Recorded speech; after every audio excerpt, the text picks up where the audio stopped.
Yuk jadi bagian dari dakwah kami. Dukung operasional dakwah dan sosial kami, raih pahala amal jariah yang terus mengalir sampai hari kiamat. Assalamualaikum warahmatullahi wabarakatuh. Alhamdulillah, tidak henti-hentinya kita selalu bersyukur dan berterima kasih kepada Allah Subhanahu wa taala, termasuk Allah Subhanahu wa taala masih memberikan kita hari ini umur lagi di mana kita bisa melanjutkan estafet kehidupan, dan tentunya sebagai seorang muslim atau mukmin kita bisa menambah amal-amal saleh kita, dan tentu tujuannya untuk memberatkan timbangan amal yang pasti berarti mengangkat derajat kita di surga, dan juga bisa punya kesempatan untuk memohon maaf, taubat kepada Allah SWT bila masa lalu masih ada kesalahan-kesalahan. Semua ini nikmat yang tidak terhingga, dan saya yakin kita pun kumpul bersama-sama siang ini, baik yang hadir offline ataupun online, untuk menambah amal-amal saleh kita, memperkuat iman dan mempertebal ilmu kita kepada Allah Subhanahu wa taala. Dan ini sebuah nikmat yang harusnya kita syukuri, karena kita diperintahkan oleh Allah untuk selalu berada di dalam keadaan ibadah dan tunduk kepadanya sampai wafat. Di dalam firman-Nya, wa'bud rabbaka hatta ya'tiyakal yakin. Sembahlah Tuhanmu sampai datang kepadamu kematian. Dan dalam firman yang lain, wala tamutunna illa wa antum muslimun. Dan janganlah kalian meninggal dunia kecuali dalam keadaan Islam. Selanjutnya kita panjatkan salam hormat kita kepada utusan Allah Nabi besar Muhammad sallallahu alaihi wa alihi wa sahbihi wasallam, sebagaimana Allah telah perintahkan kita untuk mengucapkan salam hormat tersebut. Baik, seperti biasa, bila Allah Azza wa Jalla mudahkan, kita akan melanjutkan berlabuh kita dosa-dosa yang sering tidak disadari oleh kaum wanita, yang ditulis oleh Syekh Abdullah bin Abdurrahman Al-Jibrin, dan kita masih berhubungan dengan masalah kesalahan yang berhubungan dengan rukun-rukun Islam. Kita sudah pernah bahas tentang masalah itu dari di halaman 10, kalau pegang bukunya, di poin pertama, mengakhirkan sholat dari waktunya. Ini sudah panjang lebar kita jelaskan. Kemudian juga kita sudah membahas poin nomor 2 di halaman 13, wanita yang tidak mengqadha atau mengganti sholat yang sudah masuk waktunya namun belum dilaksanakan karena keluar darah haid ataupun nifas. Kemudian yang ketiga, membiarkan suami dan anak-anak tidak melaksanakan sholat dan tidak menasihati mereka dengan santun dan baik tentunya.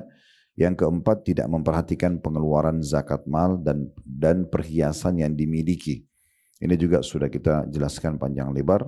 Sekarang tersisa 2 poin lagi di masalah rukun Islam, yaitu poin kelima, tidak perhatian terhadap masa balik putra-putrinya. Nah, ini juga termasuk poin yang penting sekali bagi Bapak Ibu yang sudah Allah karuniai anak. Nah, nanti kita akan bahas panjang lebar bagaimana metode pendidikan mereka, bagaimana kita meraih peluang dan kesempatan emas justru untuk mendidik mereka sebelum balik, dan kita akan panen pahalanya sesudah balik. Dan tidak menjadi orang tua yang seperti orang yang mengejar target di saat sudah balik baru semuanya dibahas dalam satu kesatuan, dan ini membingungkan si anak tentunya. Kita masih bisa melakukan banyak hal dari sebelum balik, mengajarkan mereka sholat, mengajarkan mereka puasa, mengajarkan mereka bersedekah, mengajarkan mereka karakter-karakter yang baik, dari jujur, dari amanah, dari berbagi, dan seterusnya. Dan itu masa sebelum balik, pada saat anak-anak tinggal bersama kita, itulah masa di mana kita mendidik mereka. Sehingga kalau sudah balik, mereka sudah siap start untuk memulai tanggung jawabnya dan perintah Allah Subhanahu wa ta'ala. Di sini saya bacakan dulu apa kata penulis, dan kita akan panjang lebar tentunya. Kesempatan ini 1 jam kita hanya membahas poin kelima saja, karena ini poin yang sangat penting untuk diketahui oleh orang tua yang diamanahkan anak oleh Allah Subhanahu wa ta'ala. Baik itu fase sebelum balik anak-anaknya atau fase sudah balik. Dikatakan oleh penulis, pelanggaran yang kelima yang banyak terjadi, dan di sini kenapa dimasukkan di dalam penjelasan masalah kesalahan atau dosa yang banyak tidak disadari oleh wanita. Apakah berarti ayahnya tidak tanggung jawab? Jawabannya tetap tanggung jawab. Tetapi karena ibu lebih banyak waktu dengan anak-anak, maka itu yang disinggung oleh Syekh Jibrin ya, tentang masalah ini. Beliau mengatakan tidak perhatian terhadap masa balik putra-putrinya dan terhadap kewajiban-kewajiban yang harus dilaksanakan mereka saat itu. Di mana kita lihat ada anak-anak putri yang sudah balik dan mendapatkan haid, tetapi sang ibu tidak memerintahkannya untuk sholat, untuk puasa, memakai jilbab, dan kewajiban-kewajiban lainnya. Nah, tadi saya sempat singgung, sang ayah pun bisa bertanggung jawab di hadapan Allah, tapi ibu lebih banyak tanggung jawabnya. Karena memang ayah itu tugasnya lebih kepada hal-hal di luar rumah, sholat berjamaah di masjid, ngantar jenazah, cari nafkah, berjihad. Sementara ibu Allah karunia bisa hamil, menyusui, ya. Semua ini memang lebih fokus ke masalah anak. Ya. Kalau kita hitung persentase ibu dalam kehidupan harusnya 90% itu urusan rumah. Urusan rumah, urusan suami, anak-anak, merawat dan menjaga harta suami, itu yang menjadi fokus. Kalau ibu fokus ke itu saja, sebenarnya sudah dapat jaminan surga. Karena fokus kepada kewajiban yang betul-betul dibebankan oleh Allah Subhanahu wa Ta'ala. Kata Nabi SAW, istri atau wanita manapun yang sholat 5 waktu, puasa Ramadan, kemudian mentaati dan melayani suami dengan baik, kecuali pada saat dia meninggal, dia akan diberikan kesempatan pilih dari 8 pintu surga manapun yang dia mau masuk. Jadi sebenarnya 10% saja aktivitas di luar rumah itu. Ada kebutuhan yang urgent, misalnya seperti majelis ilmu, silaturahim keluarga, konsultasi dokter. Tapi kalau buang-buang waktu di mall, sampai berjam-jam, di pasar, ngerumpi sama teman-temannya, ini hal-hal yang tidak ada manfaatnya. Termasuk masuk dalam hadis yang menyebutkan tidak akan beranjak kaki seorang hamba pada hari kiamat sampai ditanya 4 perkara. Ini pasti semua ditanya, laki-laki dan perempuan. Tapi perhatikan apa yang ditanya tentang waktunya yang pertama, di mana dia buang. Ya. Menit-menit dan detik-detik itu akan ditanya oleh Allah SWT. Yang kedua, lalu masih dikatakan lagi, selain waktu, umurnya, masa mudahnya. Jadi yang pertama itu masalah umur sebenarnya. Umur bahas waktu. Yang kedua itu masa mudahnya. Di mana dia habiskan. Kemudian yang ketiga baru ilmu yang dia sudah pelajari. Apakah dia sudah mengamalkan? Baru yang terakhir adalah harta. Dari mana dia dapat dan kemana dia keluarkan. Nah, ada 2 poin pertama itu waktu atau umur ditanya sama Allah. Di mana kita habiskan? Kalau ibu nanti berargumen di depan Allah hari kiamat, saya menghabiskannya di rumah, maka anda akan aman. Ya. Bahkan laki-laki pun yang sebenarnya tugasnya di luar rumah, itu kalau tidak ada hajat, maka yang lebih baik mereka tinggal di rumah. Sampai Nabi SAW menyebutkan salah satu ibadah yang ditekankan oleh beliau adalah engkau tinggal di rumahmu. Sehingga itu laki-laki dan perempuan, begitu sabda beliau, sehingga engkau selamat dari bahayanya orang dan orang pun selamat dari bahayamu. Ya. Jadi betul-betul seorang muslim dan muslimah itu tidak ada waktu untuk buang-buang di luar rumahnya kecuali hal-hal yang urgent. Kalau urgent tidak ada masalah. Pergi mall oke, nggak masalah. Pergi pasar nggak ada masalah. Ya, ketemu sama teman-teman oke. Tapi jangan itu menjadi sesuatu yang prioritas. Sehingga misalnya keluar dari pagi, pulangnya malam. Anaknya udah makan atau belum, atau sudah sholat atau belum, dia nggak pusing. Cuma sekedar telepon, tanya ART-nya sudah atau belum. Dari mana kita tahu dia jujur?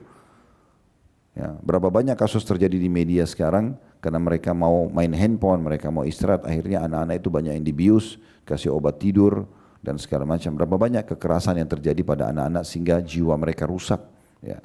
Dan segala macam hal yang terjadi karena lepas tangan sang ibu.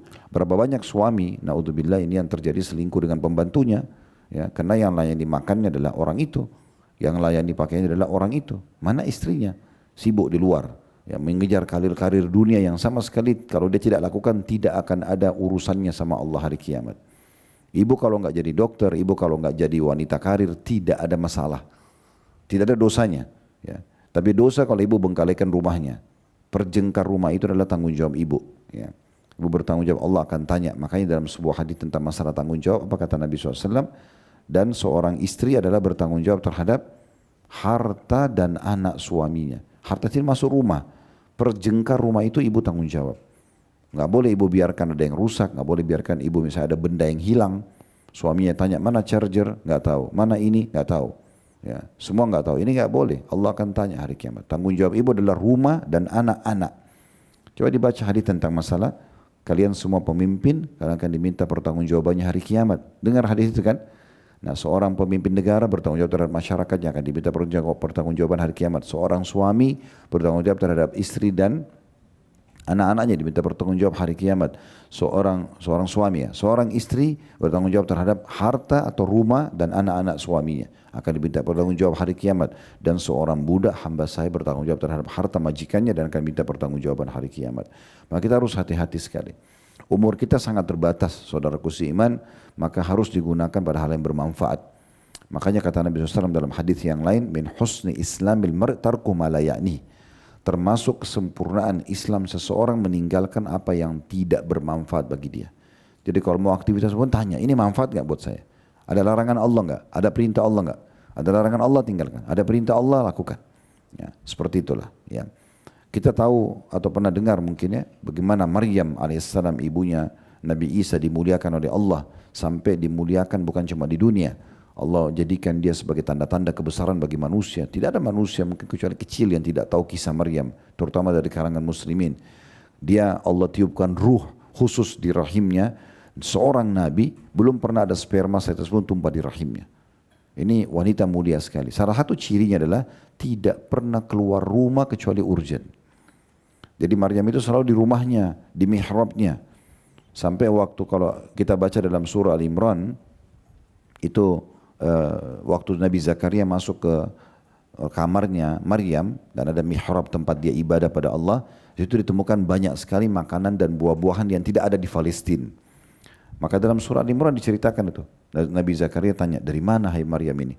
Dia bilang dari sisi Allah. Allah turunkan makanan dari surga hanya karena kesolehannya.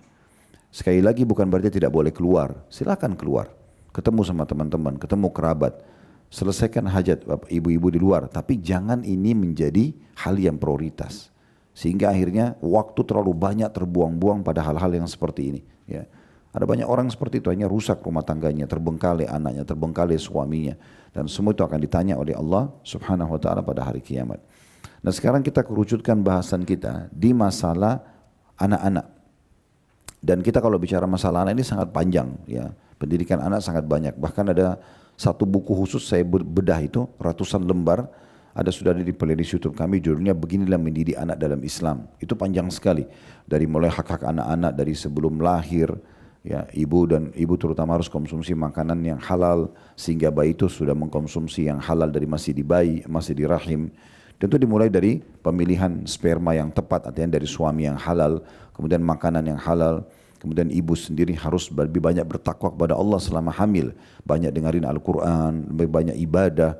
Sa'id bin Musayyib rahimahullah. Tentu suami juga begitu ya, tetapi ibu berinteraksi langsung sama bayi itu. Kata Sa'id bin Musayyib rahimahullah, seorang ulama tabi'in, dia bilang di depan anaknya, saya akan memperbanyak sholat saya agar Allah menjagamu. Maksudnya apa? Ketakwaan kita pada Allah bisa mendatangkan kebaikan bagi anak-anak. Biar anak itu dasarnya nakal bisa jadi baik, durhaka bisa jadi berbakti.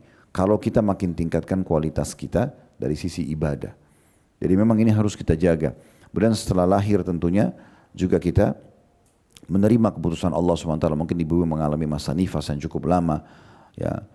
Kemudian ada beberapa hal yang berhubungan dengan masalah harus bangun malam, menyusui bayi tersebut. Apalagi kalau mau maksimal pahalanya sampai 2 tahun. Itu cukup panjang rentetannya. Tapi semua kalau dikerjakan karena Allah ada pahalanya. Gitu ya. Ada pahalanya. Kemudian mulailah mendidik anak. Usahakan setiap hari ada pesan positif yang disampaikan. Ya. Apa aja dari tata krama, adab, dari masalah akidah. Jangan berlalu hidup satu hari sama sekali ibu nggak ada pesan yang disampaikan ke anak. Minimal ajak sholat berjamaah bersama-sama, minimal ajak baca Al-Quran bersama-sama, mungkin minimal berdiskusi, menyampaikan apa yang ibu faham lah berhubungan dengan masalah akidah, pengenalan tentang Allah, terus kemudian pengenalan tentang keutamaan-keutamaan ibadah. Jadi kita pun punya tantangan untuk itu ya. Terlalu banyak orang tua di masa bodoh, dia pikir yang penting sudah banyak Islamic boarding school, ada pesantren, gampang lah, saya nggak usah urus lagi. Itu keliru. Kalau mau sempurna pendidikan anak harus dikolaborasikan, digabungkan antara pendidikan rumah sama pendidikan luar. Internal dan eksternal itu baru bisa.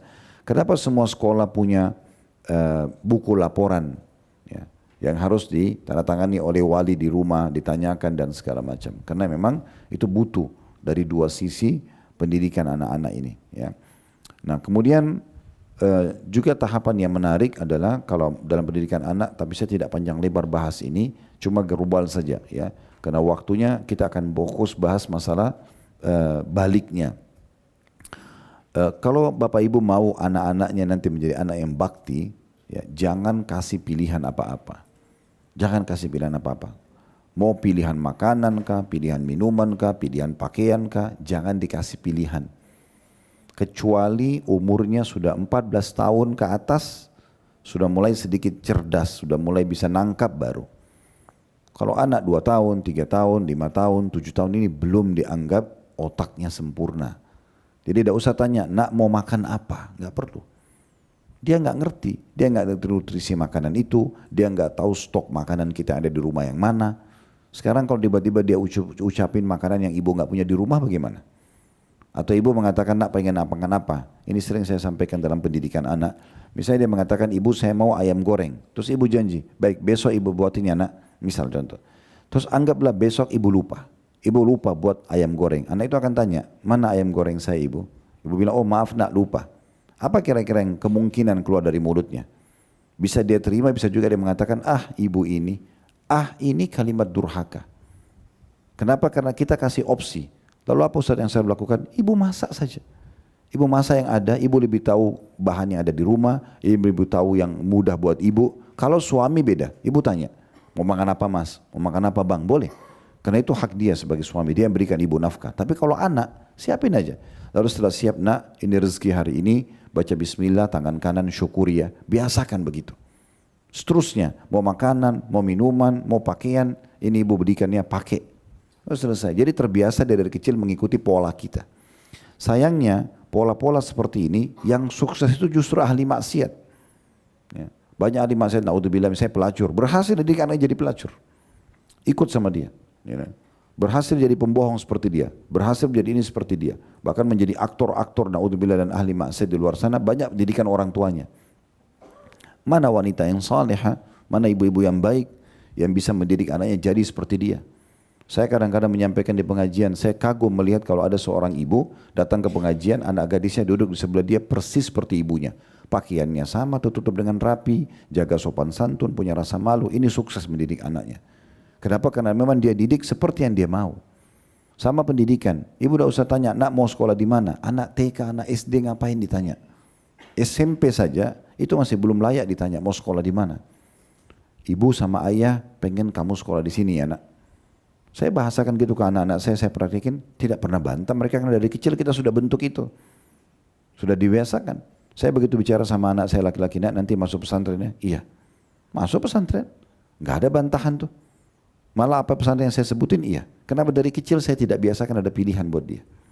Karena memang kita dijadikan sebagai orang tua, kita wali, penentu. Jadi bentuk kasih sayang itu salah kalau kita selalu kasih opsi. Sekali bapak ibu bilang sama anaknya mau pakai baju apa, dia kebetulan dia tontonan, misalnya perempuan, Cinderella, ya udah dia mau pakai baju itu. Maka ibu kalau yang kedua kali mau tawarin baju lagi belum tentu dia mau. Karena dia pikir dia sudah bisa memilih, padahal sebenarnya keliru. Ya. Ini kadang-kadang terjadi, istri saya pun pernah saya tegur. Saya sudah ingatkan begitu, tapi ternyata dia masih kasih pilihan anak-anak, akhirnya nangis pada saat keluar tidak pakai baju yang dia mau. Padahal baju itu kebetulan sudah kotor kemarin dipakai, harus dicuci dulu. Belum sempat dicuci. Contohnya, saya langsung dudukan, coba lihat efeknya. Harusnya kasih baju, pakai ini nak kita mau keluar sekarang. Ya. Syukuri pakaian yang ada, syukuri makanan yang ada, minuman yang ada. Lebih unik lagi kadang-kadang ada suami 35 tahun, istrinya 30 tahun, cari sekolah TK atau SD buat anaknya. Begitu pergi ke 3 sekolah misalnya, A, B, C, kemudian suami istri bertanya tentang kurikulum, biaya, terus mencari tahu tentang rating sekolah tersebut, keluarlah pilihan suami istri ini ke B misalnya. Karena dianggap mereka lebih tahu biayanya, mereka lebih tahu kualitas kurikulumnya, mereka juga lebih tahu jarak dari rumah. Tapi uniknya setelah itu bertanya kepada anak yang 6-7 tahun ini, nak kamu mau sekolah yang mana? Sekarang si anak ini kebetulan punya suka warna tertentu. Anggap sekolah A warna hijau, sekolah B warna coklat, sekolah C warna biru. Anak ini kebetulan suka biru. Ayah ibu saya mau ini aja. Yang ayah sama ibu 35 tahun dan 30 tahun ikut anak yang 7 tahun. Masuk akal gak? Akhirnya disekolahkan di pilihan anaknya. Dilupakan semua kurikulum, dilupakan biaya, dilupakan jarak, dilupakan hanya untuk anak kecil yang tidak paham. Ini aneh sekali. Saya lihat depan mata kepala sendiri jemaah umroh kami. Ada satu bapak punya kedudukan subhanallah di Indonesia. Anaknya masih kecil. Tapi setiap kali mau kemana ditanya selalu anaknya laki-laki masih 6 tahun. Bang gimana? Bang gimana? Sampai saya tegur. Pak, usahakan bapak yang tentukan. Mau makan pun bapaknya lagi lapar. Ini ayah lagi lapar bang, ayo kita makan yuk. Anaknya bilang sebentar aja ayah. Dia masih mau duduk sama teman-temannya. Ayahnya nunggu. Mana bentuk bakti yang kita mau didik kepada anak-anak kita? Dari kecil kita latih mereka untuk bantah kita, mengatur kita. Itu salah. Kalau Bapak Ibu ambil resep yang kami sampaikan, insya Allah saya jamin setelah Allah SWT, sampai mereka sudah menikah pun mereka tetap prioritaskan Bapak Ibu. Karena dari kecil kita sudah didik untuk patuh sama kita. Dan Allah memang menjadikan itu sebagai sebuah syariat. Makanya jangan lahirkan bibit-bibit yang bisa membuat mereka durhaka. Nah seperti itu kurang lebih. Ya. Tentu metode pendidikan ini cukup panjang. Ada metode pendidikan seperti mana Ali mengatakan 7 tahun pertama dengan kelemah lembutan. Ya. Dari mulai bayi sampai 7 tahun semuanya lemah lembut. Karena ini masa mereka berbuat salah. Biasanya begitu. Baru mengenal sesuatu, jatuhin benda dan segala macam. Kemudian 7 tahun kedua, 7 tahun sampai 14 ini baru ketegasan. Ini nggak boleh, itu boleh. Jauhi kekerasan, ketegasan. Ini boleh, ini nggak boleh. Kekerasan jangan. Main pukul, main segala macam jangan. Karena hadis yang mengatakan perintahkan anak kalian sholat di umur 7 tahun dan pukul mereka di umur 10 tahun. Apa maknanya? Di bawah 10 tahun nggak boleh dipukul. Karena perintah Nabi bolehkan pukul kalau tidak sholat di umur 10 tahun. Itu pun pukulan tidak boleh berbekas. Berapa banyak orang tua main tangan selalu teriak-teriak marah sama anaknya di bawah ini padahal salah. Akhirnya pada saat mereka balik banyak pergi pilih teman-temannya karena teman-temannya puji-puji dia terus. Nggak ada salahnya, depan orang tua selalu salah. Nah itu poin juga. Nanti kalau sudah 14 sampai 21 tahun baru bisa diajak bermusyawarah. Kata Ali, ajalah bermusyawarah, setelah 21 tahun maka engkau lepaskan, dia akan jadi pemimpin di masyarakat. Nah ini metode-metode memang ada, tapi saya bilang tadi panjang lebar, saya ajak Bapak Ibu sekalian melihat di playlist YouTube kami di Khalid Basalam Official, diklik logonya, cari di bawahnya ada beranda, ada podcast, ada playlist. Diklik playlist, cari, di situ ada lebih dari 60 kajian kitab. Buku, salah satunya beginilah mendidik anak dalam Islam. Itu panjang lebar. Ya. Itu ada ratusan lembar. Tapi saya kasih globalnya saja tadi. Baik, selanjutnya kita bicara tentang masalah ya cicillah pendidikan anak. Ini poin dari saya. Cicil pendidikan anak dan jangan tumpukin di satu kesatuan waktu. Contoh misalnya, berapa banyak orang tua nanti anaknya sudah mau menikah, baru kemudian si ayah sibuk menyampaikan kursus cepat 1 minggu, ibunya juga kursus cepat 1 minggu. Nanti kalau kamu nikah begini, numpuk semuanya. Mana ibu dan bapak 20 tahun yang lalu, dari masih dia bayi, sekarang 20 tahun mau nikah. Kenapa kita nggak cicil pendidikannya? Kenapa ibu nggak biasakan anak perempuan itu masuk dapur, masak sama ibu, biasakan nyapu dan bersihkan rumah. Walaupun nanti suaminya kaya, ada pembantu rumah tangga, keterampilan butuh. Ya, usahakan dia bisa keterampilan menata spraynya sendiri, membersihkan ini dan itu walaupun ada pembantu rumah tangga. Jangan semuanya dibiasakan manja. Belum tentu nasib si adik sama kakak sama. Mungkin si kakak dapat pasangan yang kaya bisa siapkan semua. Mungkin si adik dapat pasangan yang biasa-biasa saja, belum tentu siapin semuanya. Contoh, kenapa kita tidak cicil semua ini? Karena itu sangat positif. Ya. Contohnya gitu ya.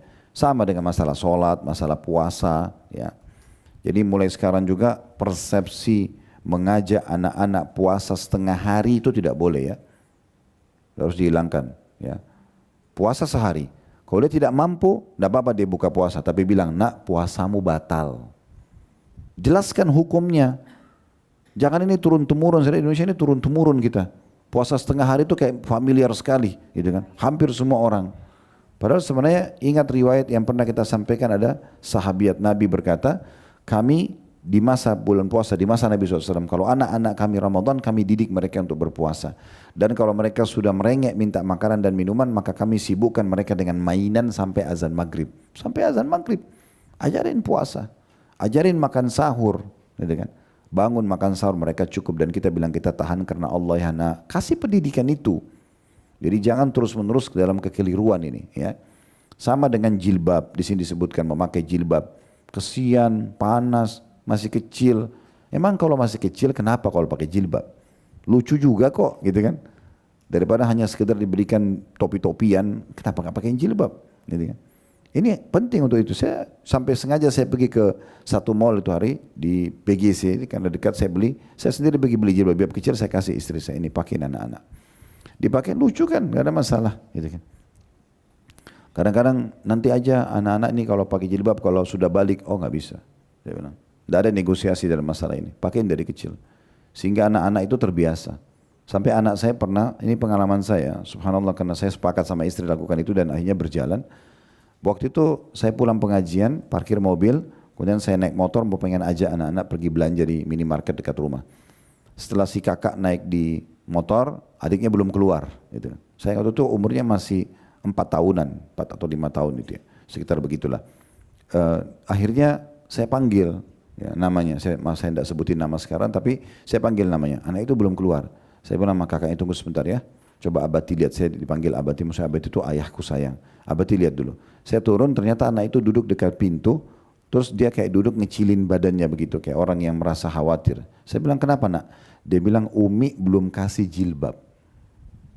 Dia nggak berani melangkah depan pintu satu langkah pun sebelum ada jilbabnya. Kayak dari kecil kami cekokin pakai jilbab, nak. Itu Allah yang perintahkan. Saya nggak pernah bilang ayah atau ibu yang suruh. Allah yang suruh, nak. Nggak boleh, ini kemuliaan bagi muslimah. 5 tahun, 4 tahun nggak berani keluar rumah satu jengkal dari pintu rumah kecuali pakai jilbab. Bayangkan kalau dia sudah balik bagaimana? Kita nggak capek lagi. Saya bilang sama istri saya, ini nanti akan meringankan beban kamu setelah balik. Jadi nggak usah berpikir hal-hal yang kasihan. Kasihan apa? Memang kita bebanin apa dengan dia pakai jilbab? Nggak ada sesuatu yang masalah kok di situ. Kan itu. Jadi bukan berarti sebelum balik, kalau kita mengatakan kan belum balik, belum ada beban syariat. Justru sebelum balik itu masa pendidikannya untuk dipraktekin setelah balik. Kan begitu. Jangan begitu balik baru kita kagetin. Dia nggak mau, bisa saja nolak. Ini jadi masalah. Ada di antara kerabat kami begitu. Saya datang ke rumahnya, anaknya yang perempuan. Lalu saya bilang, saya kasih masukan, kenapa nggak dipakein jilbab? Oh kasihan masih kecil. Baiklah. Ya. Tapi bagi saya jelaskanlah hukumnya. Alangkah baiknya kalau dari sekarang. Jadi nanti kalau sudah balik, dia nggak menolak gitu ya. Saya datang lagi beberapa waktu setelah itu, saya lihat lagi sudah mulai agak besar anaknya. Mungkin SD, belum balik. Saya bilang, belum dipakein jilbab. Oh ya nanti aja, kasihan begini-begini. Udah. Begitu balik, nggak mau pakai jilbab. Saya minta datang ke rumahnya, lalu ditanya, tolong nasihatin. Kemana aja selama ini? Sekarang mau dinasihatin berarti antara saya yang akan menyampaikan nasihat dengan teman-temannya ini harus siapa yang lebih kuat nasihatnya. Dia sudah punya komunitas nih. Jadi kalau dia sudah punya komunitas, Bapak Ibu tidak bentuk pribadi dia untuk patuh pada Anda dari masih kecil, maka itu bentrok nanti, tergantung siapa yang lebih kuat nanti. Ini jadi masalah ini. Sekarang yang kita hadapin baik kalau cuma 1 orang sahabatnya, kalau 5 orang sahabatnya, masing-masing punya otak masing-masing, gitu kan? Itu berbahaya sekali. Bukankah ada anak-anak yang sampai lari meninggalkan rumah, ya, dan segala macam hal lah. Dia lakukan hal-hal yang tidak kita inginkan. Nah itu semua disebabkan karena kita nggak menyicil pendidikan itu dari masih sebelum balik. Masa 12 tahun, 13 tahun tinggal sama kita untuk kita bentuk dia, begitu masuk balik di 14 tahun misalnya, itu sudah siap untuk menjadi manusia yang menjalankan perintah Allah. Di situ poinnya sebenarnya. Nah ini poin-poin, makanya perlu kita biasakan. Apa yang Bapak Ibu biasakan pada diri Bapak Ibu di depan anak-anak, yang biasa kita sampaikan ke dia, itulah nanti yang akan menjadi pegangan dia. Saya ingat betul, istri saya pernah kirimin ke saya satu cuplikan anak, salah satu anak kami, yang Allah amanahkan, itu umur 3 tahun. Dikirim videonya, ternyata anak itu lagi pegang mushaf, Quran di rumah, di kamar tidur kami. Terus dia lah sambil buka, sambil dia ngoceh-ngoceh, padahal belum bisa ngomong. Dia kayak baca gitu. Ternyata istri saya sering buka Quran depan dia. Cuma itu aja dilihat sama dia. Dia nggak tahu ini baca apa. Belum bisa ngomong juga. Tapi dia buka, dia tahu ibunya buat itu, maka dia buat itu. Makanya tergantung apa yang kita biasakan. Anak-anak yang biasa teriak-teriak di luar sana, kasar. Karena orang tuanya begitu. Contohnya di rumah begitu. Anak-anak yang lembut, yang santun, yang baik begitu. Begitu juga dengan kefasikan dan kesolehan. Tergantung bagaimana pendidikan internalnya. Kan batu pertamanya di rumah tangga itu. Ya, nanti kita akan sempurnakan tentunya dengan dengan sekolah eksternal, ya, sekolah eksternal. Sudah sekolah saja, biar Islamic boarding school, biar sekolah terbaik, ibu dan bapak tetap ada pengawasan ketat. Nggak bisa tidak. Tanya siapa teman-temannya. Kalau yang berprestasi, minta dia berteman sama teman prestasi. Saya duduk begitu sama anak saya.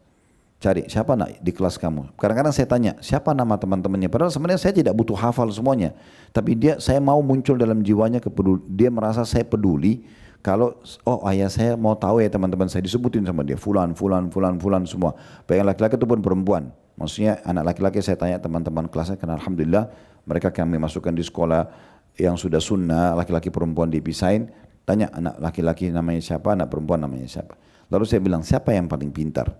Oh si fulan. Anak laki-laki bilang, oh si yang perempuan, oh si fulana. Baik, berteman sama itu. Kenapa pintar? Saya tanya, kenapa pintar? Sesuai dengan alam dia saja. Dia mengatakan, oh karena rajin, karena tidak pernah ganggu teman, ya, kerjain tugas. Oke, jadi seperti itu nak. Kalau perlu jadikan sebagai teman. Siapa temannya yang paling malas? Oh ada si fulan, kenapa suka tidur, suka iseng ganggu orang? Itu tidak benar dalam agama. Jangan berteman sama orang seperti ini ya. Jadi kita coba berikan masukan-masukan sama dia, gitu ya. Jadi pengawasan tetap ada. Ada seorang dai di Saudi bercerita pengalaman dia sama anaknya. Anaknya ini sudah dijaga super ketat, betul-betul luar biasa. Kalau ke sekolah dia antar, dijemput, selalu dia ngomong sama gurunya, dia tahu kurikulumnya. Anaknya pun berprestasi di sekolah. Jadi media pun tidak sama sekali dilihatkan sama dia. Sibukkan saja selalu dengan hal-hal yang positif, baca buku dan segala macam. Pokoknya media dia tutup sama dia sama sekali. Begitu ceritanya. Dia bilang pada saat anak ini sudah menjelang balik 12 tahun gitu. Terus dia lagi muraja dengan saya ayat Al-Quran surah An-Nisa tentang masalah haid. Dan ada juga ayat Al-Quran yang bicara tentang muraja dia tentang boleh menggauli istri di malam hari Ramadan. Jadi kan ada ayat Al-Quran berbicara masalah itu. Lalu kata ayahnya, Sida ini, saya ingin lihat sejauh mana pemahaman anak saya tentang ayat ini. Apakah dia cuma hafal? Lalu dia bilang, nak, apa yang kamu faham tentang haid itu? Tahu nggak apa itu haid? Terus kamu tahu nggak ayat ini tentang dihalalkan menggauli istri di malam Ramadan? Dia bilang anak saya diam sejenak, 12 tahun ya. Baru dia bilang, kalau saya jelasin ayah marah nggak? Kata ayahnya tidak. Silakan nak. Kata ayahnya, dia menjelaskan seperti dia sudah 10 tahun berumah tangga. Padahal anak ini diawasin ketat. Dari mana dia tahu informasi ini? Itu kita awasin ketat saja. Gimana kalau kita nggak ngawasin?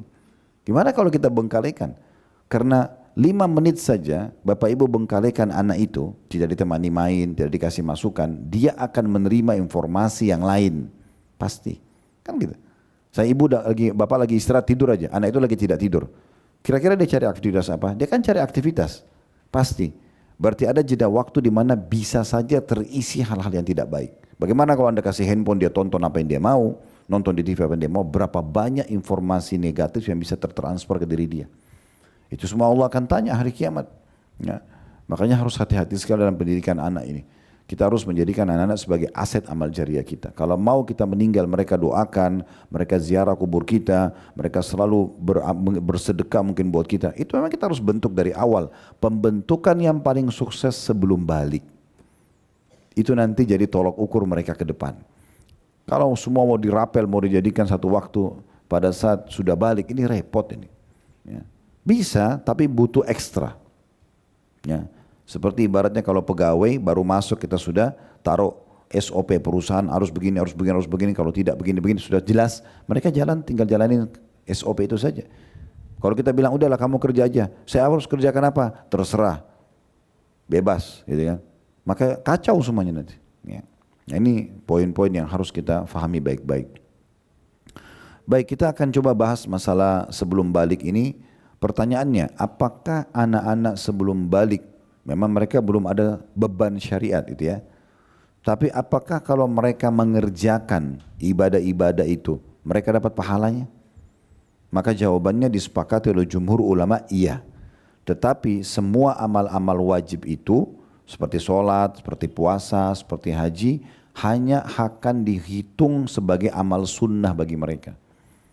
Tetap akan dihitung sebagai amal sunnah walaupun mereka ya belum balik. Kan yang kita fahami selama ini anak-anak belum balik, belum ada beban ya. Sebenarnya belum ada beban, maksudnya belum ada beban dosa dari perbuatan salahnya. Tapi kalau perbuatan baiknya tetap akan dicatat sebagai pahala tapi dihitung amal sunnah. Nah ini poin dulu. Berarti kalau kita ajarin kepada mereka, mereka tetap akan dapat manfaatnya. Selain daripada itu kita juga sebagai orang tuanya dapat manfaatnya. Apa dalilnya? Riwayat yang sahih. Nabi SAW pernah waktu menuju haji yang dikenal dengan haji wada beliau, pas dekat Mekah berpapasan dengan satu kafilah haji juga, ya kayak grup haji gitu dari satu suku. Lalu Nabi SAW ucapin salam, mereka jawab. Lalu Nabi tanya, siapa kalian? Mereka sebutin, kami dari suku ini dan itu. Mereka tanya, anda siapa? Karena mereka belum pernah lihat Nabi. Mereka masuk Islam tapi belum pernah ke Madinah. Maka beliau mengatakan, saya adalah Rasulullah. Maka mereka sangat gembira karena ketemu dengan Nabi. Lalu ada satu ibu keluar dari grup itu, ngangkat anaknya yang masih kecil. Belum balik, dia mengatakan, ya Rasulullah, apakah anak ini juga ada haji buat dia? Kata Nabi SAW, iya, tetapi ya pahalanya akan dicatatkan dan pahalanya akan dicatatkan untukmu. Ya, di sini dinyatakan bahwasanya bisa saja dia diberikan pahala, si anak diberikan juga si ibu, tapi dia tidak ada beban kalau dia tidak kerjakan. Dan tentu haji si anak waktu masih kecil, walaupun sebenarnya dikerjakan sempurna misalnya kalau dia sebelum balik, tetap nanti tidak menggugurkan kewajiban dia setelah dia balik. Ya, makanya dicatat di situ amal sunnah. Ada penjelasan tentu para ulama ya berhubungan dengan masalah ini. Contohnya misalnya disebutkan oleh penulis kitab Mawahib Jalil fi Syarh Mukhtasar ya Asy-Syaikh Al-Khalil, ini salah satu buku yang bermadzhab Malikiyah ya. Dalam buku fikih dinukillah perkataan di situ ya. Beliau mengatakan qala al-Qarafi, ini Qarafi salah satu ulama Malikiyah, fi kitabil Yawaqit fil Mawaqit ya. Dalam buku yang berjudul tadi ya Al-Yawaqit ya, fil Mawaqit. As-sabi, beliau mengatakan anak kecil yang belum balik itu yahsulu lahu ajrul mandubat idza fa'alaha li hadithi Khathamiyah. Bahwasanya anak kecil itu yang belum balik akan mendapatkan pahala yang dihitung amalan sunnah jika ia melakukannya. Diambil daripada hadis ya Al-Khathamiyah. Maksudnya hadis Nabi SAW yang mengatakan perintahkan anak kalian sholat di umur 7 tahun. 7 tahun kan belum balik. Nabi suruh perintahkan, maka pendapat beliau mengatakan disuruh sholat berarti harusnya tidak kosong. Artinya tetap ada pahalanya. Sementara sholat yang diajarkan misalnya sholat wajib, dia hukumnya wajib bagi orang sudah balik. Tapi bagi anak-anak yang belum balik, di hadits ini bisa difahami bahwasanya mereka karena disuruh bekerjakan berarti ada balasannya. Karena Allah Subhanahu itu Maha Pemurah. Tidak mungkin Allah menyuruh sesuatu lalu Allah tidak berikan balasan. Tapi Allah dengan kemahamurahannya bisa saja tidak menghukum bagi anak-anak yang belum balik dari dosa yang mereka lakukan. Nah seperti itu. Ibn Rushd, salah satu ulama lain juga mengatakan inna as-saghira la tuktab alaihi sayyiat wa tuktabu lahul hasanat ala sahihi minal aqwal. Sesungguhnya anak kecil itu tidak dicatat baginya dosa. Kalau dia buat salah tidak ada dosanya gitu ya. Tapi ini jangan Bapak Ibu jadikan pegangan ke anak-anak ya. Jangan bilang karena kamu belum balik kamu enggak berdosa ya. Karena ini bahasa pernah sampai ke telinga salah satu dari anak kami. Lalu dia bilang sama istri saya gitu, dia bahasakan gitu kan. Kan aku belum balik, jadi belum ada dosanya. Nah, tidak tahu siapa yang sampaikan ke dia, kemungkinan dia dapat di sekolahnya atau apa. Nah ini bisa dijadikan alasan untuk dia tidak mau sholat karena belum ada beban. Oleh karena itu nggak usah, ini rahasia orang tua. Jangan diajarin ke anak-anak ya. Ajarin aja sholat, nah Allah perintahkan, puasa, nah Allah perintahkan. Pokoknya dia seakan-akan itu kewajiban dia, nggak apa-apa. Jangan bilang kalau kamu batal puasa nggak dosa kok, kamu belum balik. Untuk apa ibu pesan itu? Nggak ada manfaatnya disampaikan ke dia. Ya kan? Jadi beliau mengatakan Ibn Rushd ini salah satu ulama fikih ya. Beliau tulis buku fikih sangat masyhur. Beliau mengatakan sungguhnya anak kecil tidak dicatat baginya dosa, namun dicatat baginya pahala kebaikan menurut pendapat yang sahih dari pendapat-pendapat yang ada. Dan tidak ada khilaf ya, di antara ulama ya, bahwasanya anak kecil diberi pahala dari ketaatan yang ia lakukan. Namun jika ia melakukan dosa maka dimaafkan karena apa yang sengaja ia lakukan seperti dihukum ya secara keliru. Maksudnya di sini dia tidak akan dihukum di akhirat, tapi boleh orang tuanya misalnya memberikan satu peringatan. Ya, ini nggak boleh, haram. Kalau orang melakukannya bisa saja Allah hukum. Nah, gitu walaupun dia belum ada beban, tapi kita bisa menyampaikan itu kepada mereka. Di dalam kitab yang lain, Mukhtasar Al-Wadihah, disebutkan wala tajib faridatul hajj ala as-saghir was-saghirah. Tidak diwajibkan ibadah haji bagi anak kecil laki-laki dan anak kecil perempuan hatta yablugha as-saghirul hulma was-saghiratul haidha, sampai anak kecil itu balik ya, menumpahkan sperma kalau laki-laki dan mengeluarkan darah haid kalau anak perempuan. Walakin la ba's an yuhajj bihima, tapi enggak apa-apa dua-duanya diajak haji, wa huwa mustahabbun ya, amila bihi Rasulullah sallallahu alaihi wasallam. Itu disunnahkan oleh Nabi SAW. Maksudnya di masa Nabi pernah anak-anak kecil pergi haji di bawah orang tuanya dan dibolehkan oleh beliau. Gitu ya. ثم ذكر عن طلحة ابن مصرف قال كان من أخلاق المسلمين أن يحج بأبنائهم ويعترضونهم لله ويعرضونهم لله. Dan disebutkan dinukil dari Talha bin Musarrif rahimahullah, di antara akhlak kaum muslimin adalah mereka berhaji dengan membawa anak-anak mereka dan ingin mendapatkan pahala dari Allah, dengan niat ingin mendapatkan pahala dari Allah, baik buat orang tuanya ataupun buat anaknya. Ibnu Abdul Barr dalam kitab At-Tamhid, beliau mengatakan al-amru bil haji bis sibyan wal amru bistihsanihi wastighbabihi wa anna al-jumhur al-ulama ala dhalik. Perintah untuk berhaji bagi anak kecil, kalau bicara haji berarti umrah juga di dalamnya.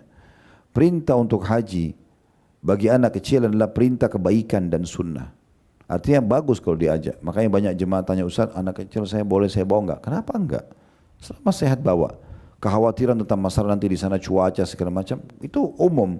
Subhanallah, tubuh manusia ini itu Allah ciptakan sangat sempurna, mudah adaptasi, ya.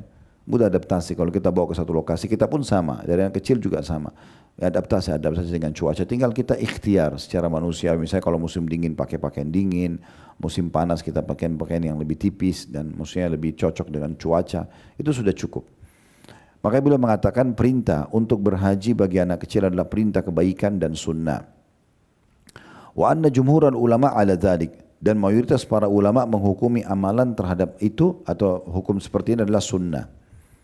Wa qala fihi aidan, dan juga ada yang berkata ghaira mustankira an yuktaba lis-sabi darajatan wa hasanatan, ya, darajatun wa hasanatun fil akhirah bi salatihi wa zakati wa hajjihi wa sairil a'malil bir alladhi ya'maluha wa yu'addiha ala sunnatiha tafaddulan min Allah kama tafaddala ala al-mayyit bi an yu'jara bi sadaqatil hayy anhu.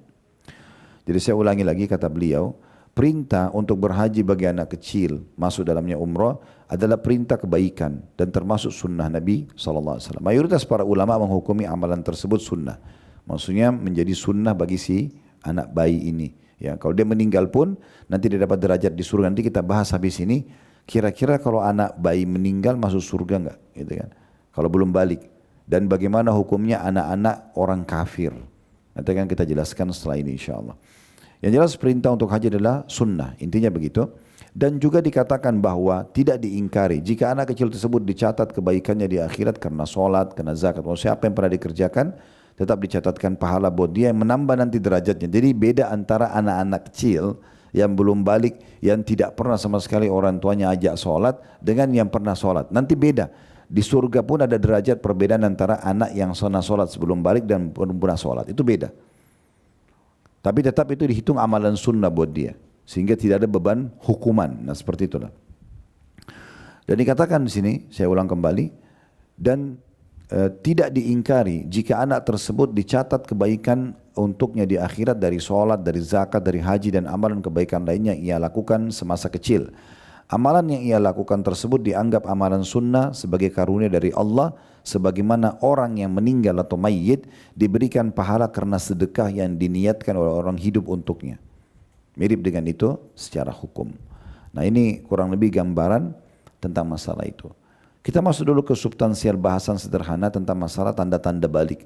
Tanda-tanda balik itu lebih kepada kalau wanita haid dan berubahnya bagian dada. Itu tidak asing, maaf, ada payudara. Kemudian bagi perempuan, tapi yang paling dasar itu adalah keluar darah haid. Ya. Kemudian bagi laki-laki itu perubahan. Itu ada yang menyebutkan, ulama fikih sepakat mengatakan ada mimpi, ya, keluar sperma. Bisa juga tanpa mimpi keluar sperma, ya, bisa saja, gitu kan. Dan itu biasanya kalau laki-laki karena dia malu dan sperma itu kan kalau keluar dicuci selesai. Kalau haid kan mungkin butuh beberapa hari. Maka anak perempuan biasanya tidak bisa sembunyikan. Kalau anak laki-laki masih bisa sembunyikan. Maka ada tanda lain yaitu terlihatnya rongga yang ada di tenggorokan dan tumbuhnya bulu. Ya, biasanya yang paling sering itu tumbuh di daerah tempat kumis. Ya. Kemudian berubah intonasi suara yang lebih tebal. Biasanya dibandingkan sudah bukan lagi suara kanak-kanak. Nah itu biasanya tanda-tanda balik. Dan saya menyarankan ini bukan terbitan kami ya. Saya cuma lihat buku ini, bagi saya menarik. Bagi ibu-ibu dan bapak sekalian yang punya anak-anak yang belum balik, coba buku seperti ini bagus. Menanti Masa Balik namanya. Ini kayak buku cerita. Saya coba buka lembar-lembarnya, menurut saya menarik. Bisa kita, jadi seperti sebuah kisah, bagaimana orang tua ngajarin anaknya. Menanti Masa Balik namanya, mengenalkan apa itu balik, siapa mahram dan bukan mahram, disajikan dalam cerita kehidupan sehari-hari. Ya, ini punyanya Ustadz Nizar, hafizahullah. Dan buku ini saya tidak tahu berapa harganya, tapi buku ini saya lihat berwarna seperti buku cerita. Ya, saya sengaja bawa untuk saya berikan contoh ke Bapak Ibu ya. Dan insya Allah teman-teman di depan itu saya suruh siapkan, kalau ada yang berminat nanti bisa ambil dari mereka di depan. Tapi ini diantaranya. Baik, itu tanda-tanda balik. Materi bahasan kita yang terakhir adalah masalah nasib anak-anak yang meninggal sebelum balik. Ya. Kalau dia adalah anak-anak muslim sebelum balik, udah pasti di surga. Nggak ada khilaf dalam masalah itu. Ya. Allah SWT berfirman dalam surah At-Tur ayat 21 tentang anak-anak muslim yang meninggal sebelum balik ini, itu akan ikut dengan orang tuanya. Walladzina amanu wattaba'athum dzurriyyatuhum biimanin alhaqna bihim dzurriyyatahum wa ma alatnahum min amalin min syai' kullu imrin bima kasaba rahin. Surah At-Tur ayat 21. Dan orang-orang yang beriman dan yang anak cucu mereka mengikuti mereka dalam keimanan, masih dalam keadaan Islam anak dan cucunya, kami hubungkan anak cucu mereka dengan mereka. Kami ikutkan bersama mereka nanti kalau meninggal sebelum balik ya. Dan kami tiada mengurangi sedikit pun dari pahala amal mereka, tiap-tiap manusia terkait dengan apa yang dikerjakannya. Dalam hadis Abu Hurairah radhiyallahu anhu, Nabi SAW bersabda, "Ma min muslimin yamutu bainahuma thalathatu auladin lam yablugul hinsa illa adkhalahum Allahu bifadli rahmatihi wa iyyahumul jannah." Artinya, tidak ada dua orang muslim yang memiliki tiga orang anak. Maksudnya suami istri tidak memiliki tiga orang anak yang meninggal sebelum usia balik. Tiga-tiganya meninggal sebelum balik, kecuali Allah akan memasukkan kedua orang tuanya dan juga anak-anak mereka, anaknya yang meninggal sebelum balik itu ke dalam surga. Tentu banyak sekali hadis yang mirip seperti ini ya. Dukungan dari Nabi SAW bahwasanya anak-anak muslim sebelum balik itu akan menjadi aset penolong untuk dia di akhirat masuk surga. Dalam sebuah hadis yang pernah kami sampai pada kami dulu, ada terdengar suara di depan surga seperti ada gemuruh. Lalu Allah Azza wa Jalla, walaupun Allah lebih tahu apa yang terjadi, mengatakan kepada para malaikat, suara apakah itu? Lalu mereka mengatakan itu suara anak-anak muslim yang meninggal sebelum balik meminta agar engkau memasukkan orang tua mereka ke dalam surga. Maka kata Nabi SAW, kata Allah SWT, masukkanlah orang tua mereka bersama mereka ke surga. Tapi syaratnya tentu orang tuanya dalam keadaan muslim gitu ya. Oleh karena itu kalau ada anak-anak meninggal sebelum balik, nggak usah khawatir. Dalam hadis ini disebutkan 3. Namun ada riwayat lain yang menyebutkan kepada kita pada saat Nabi SAW berkata kepada ibu-ibu, waktu itu semua ada beberapa ibu-ibu datang kepada Nabi bilang, "Ya Rasulullah, waktu anda buat laki-laki banyak sekali. Waktu kami tidak ada, tolong khususkan buat kami." Nabi khususkan waktu dan tempatnya, lalu Nabi bicaralah dengan depan ibu-ibu semuanya gitu ya. Walaupun ada sebagian sahabat laki-laki yang menukil riwayat ini memang ikut dengar dari jarak jauh. Nah di antaranya Nabi mengatakan, ya, tidak ada seorang pun di antara kalian yang memiliki anak 3 orang meninggal sebelum balik kecuali masuk surga. Ada seorang ibu bilang, bagaimana kalau cuma 2? Kegugurannya 2, gitu ya. Meninggalnya 2. Keguguran masuk dalamnya kalau sudah lewat 4 bulan ya, sudah ada ruhnya. Berarti itu dianggap sudah bayi. Nah, bagaimana kalau 2? Kata Nabi SAW 2, juga sama. Tetap orang tuanya akan masuk ke dalam surga. Lalu kata perawi hadis, ada seorang sahabat laki-laki yang sempat dengar mengatakan, saya yakin kalau ada yang tanya 1, Nabi pun akan mengatakan 1. Ya, Nabi pun akan mengatakan 1 pun bisa tetap menolong gitu ya. Tapi makin banyak anak yang meninggal sebelum balik, maka makin besar peluang pertolongannya masuk ke dalam surga. Kemudian sahabat mengatakan, qala yuqalu lahum, Nabi SAW mengatakan, yuqalu lahum udkhulul jannah. Maka akan dikatakan, kata Nabi SAW, untuk mereka pada hari kiamat, masuklah ke dalam surga. Fayakulun hatta yadkhula aba'una. Maka anak-anak itu akan berkata, kami tidak mau masuk sampai orang tua kami juga ikut masuk. fayuqal udkhulul jannata wa antum wa aba'ukum. Maka dikatakan kepada anak-anak kecil tersebut, masuklah kalian ke dalam surga bersama orang-orang tua kalian. Diriwayatkan oleh An-Nasa'i dan Syekh Albani mensahihkan hadis ini.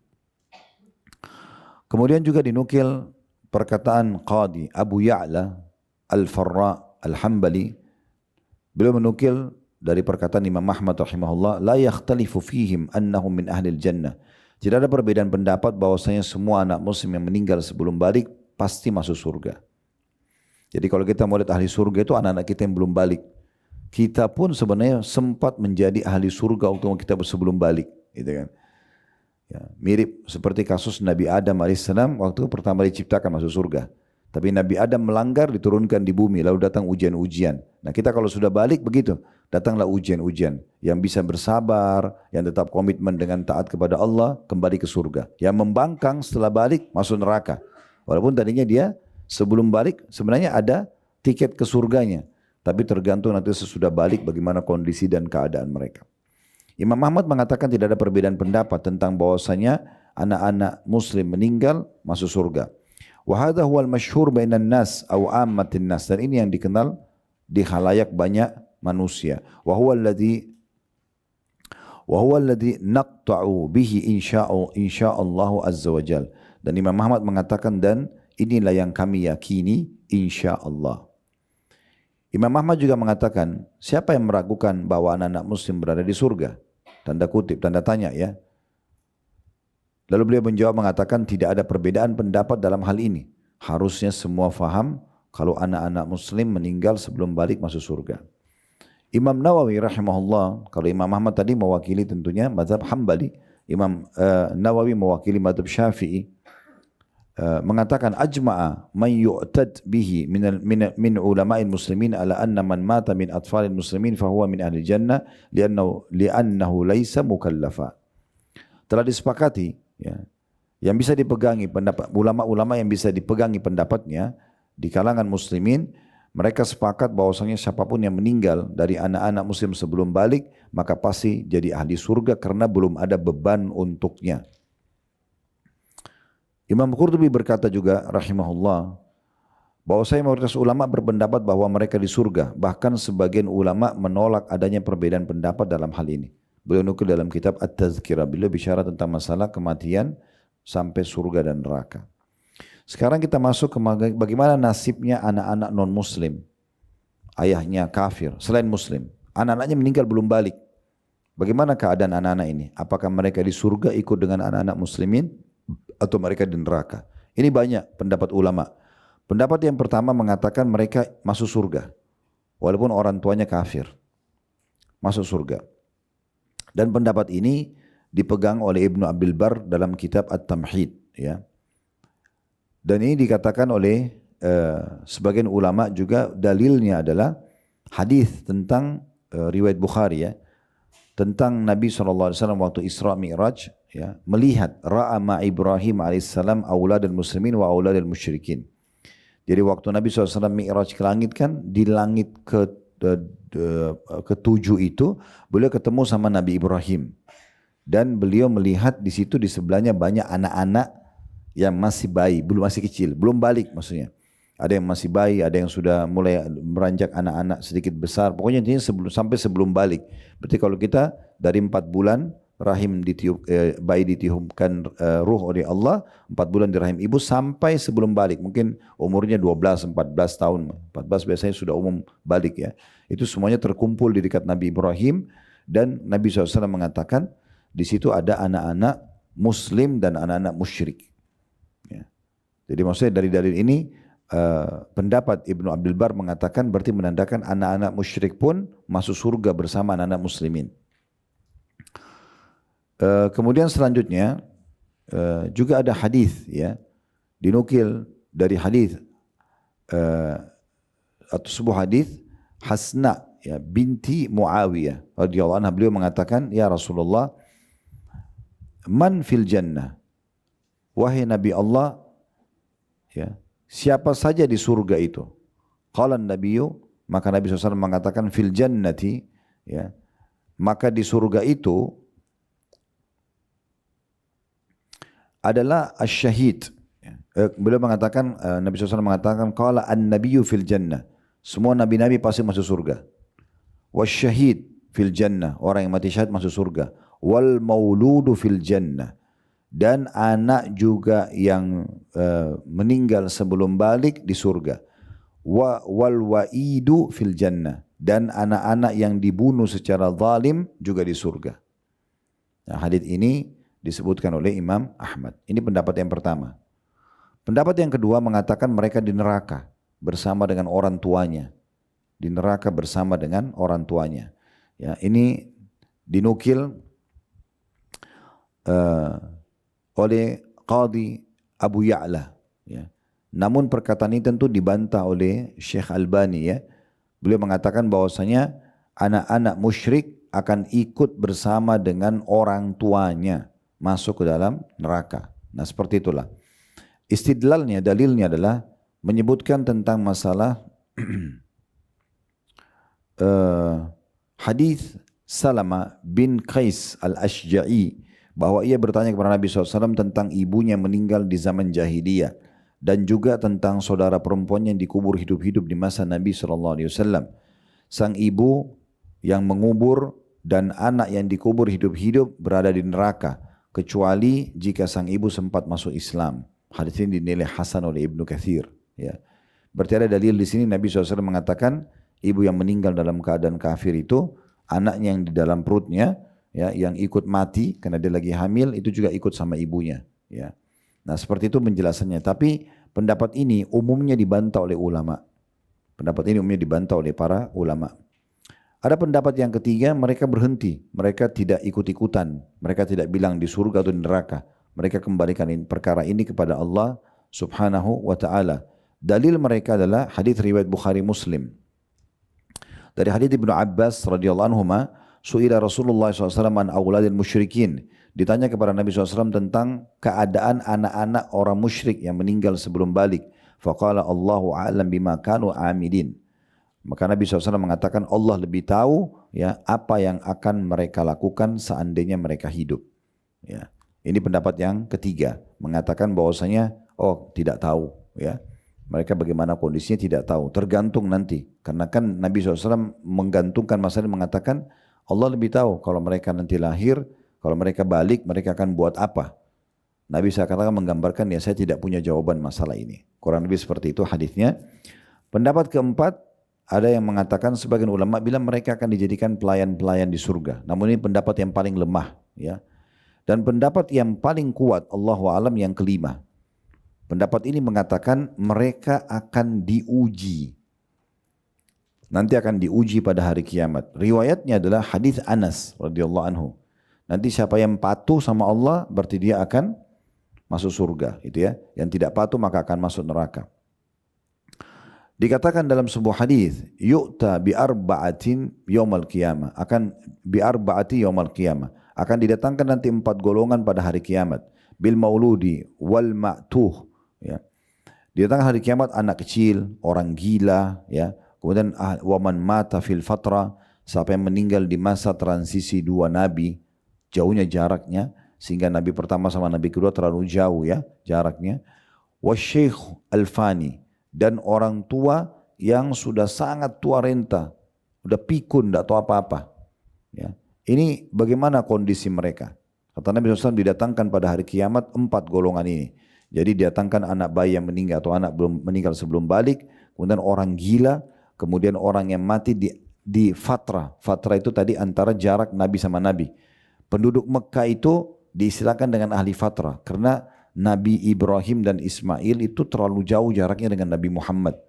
Sehingga jauhnya jarak bisa banyak sekali, ratusan tahun jaraknya gitu kan. Sehingga dianggap ahli fatra. Begitu juga dengan orang yang tua pikun sekali. Ya.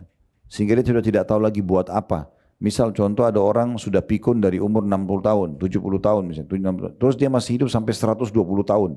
Nah ini waktu dia tidak ibadah ini gimana? Pikun dia nggak tahu apa-apa. Nah itu didatangkan hari kiamat 4 golongan ini. Fayaqulu Rabbu tabaraka wa ta'ala, maka Allah pun ya berfirman ya kepada mereka, maaf, dikatakan sini kulluhum yatakallamun bihujjatihi. maka masing-masing Allah tanya dan masing-masing Allah berikan kesehatan dan kemampuan untuk menjawab alasannya. Mereka sang anak kecil akan bicara, ya, orang gila akan bicara, orang tadi yang hidup di al-fatra akan bicara, dan juga orang tua yang pikun akan berbicara.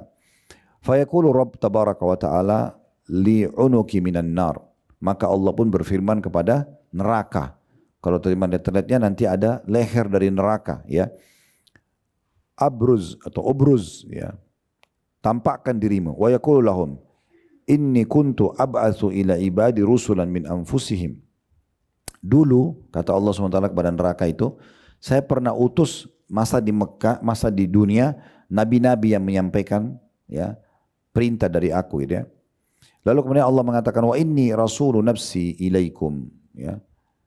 Dan akhirnya Allah mengizinkan neraka mengatakan, ya, sekarang kamu utusannya.